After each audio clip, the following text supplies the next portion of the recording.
Assalamualaikum warahmatullahi wabarakatuh.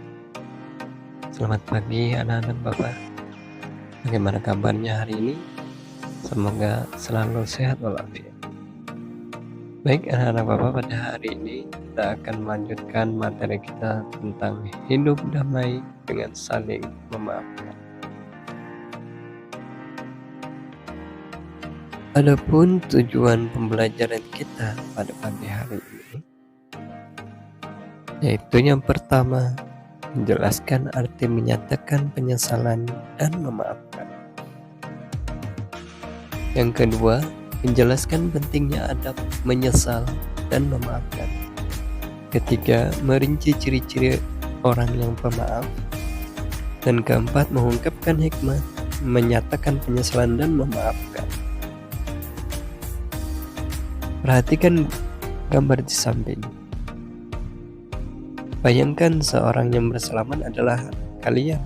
Sudah sekian lama tidak berkomunikasi dengan baik sebab ada sedikit permasalahan.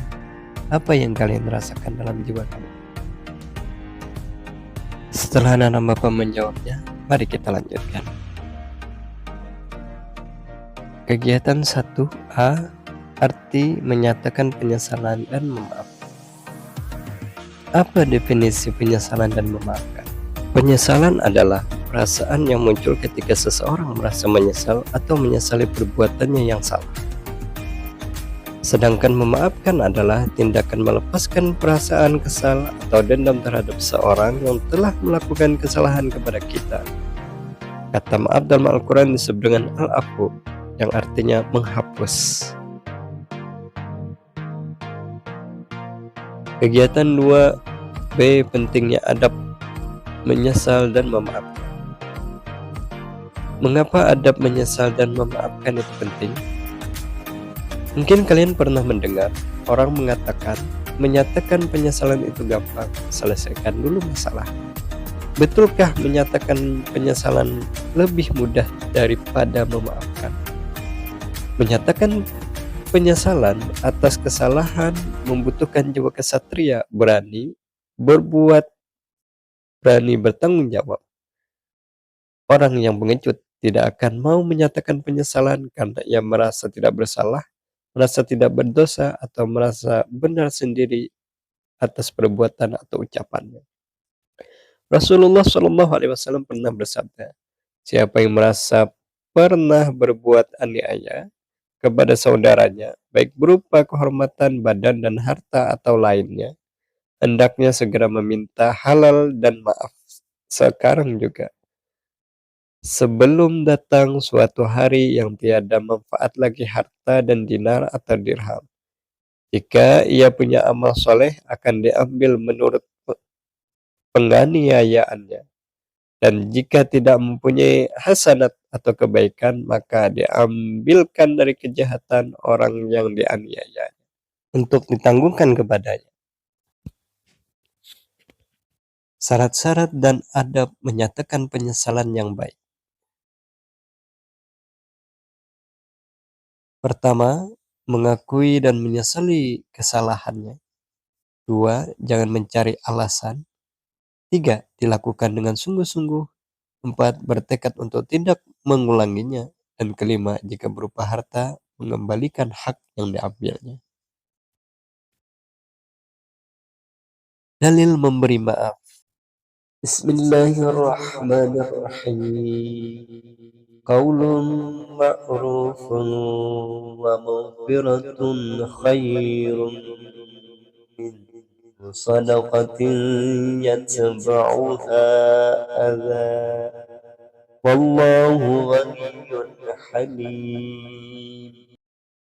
Artinya, perkataan yang baik dan pemberian maaf itu lebih baik daripada sedekah yang diiringi tindakan yang menyakiti.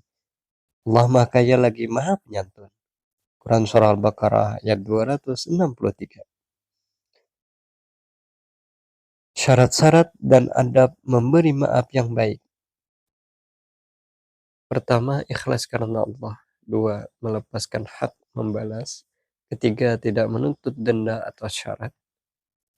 4, menghapus rasa sakit hati. 5, tidak menyisakan dendam. Dan keenam, menghilangkan amarah.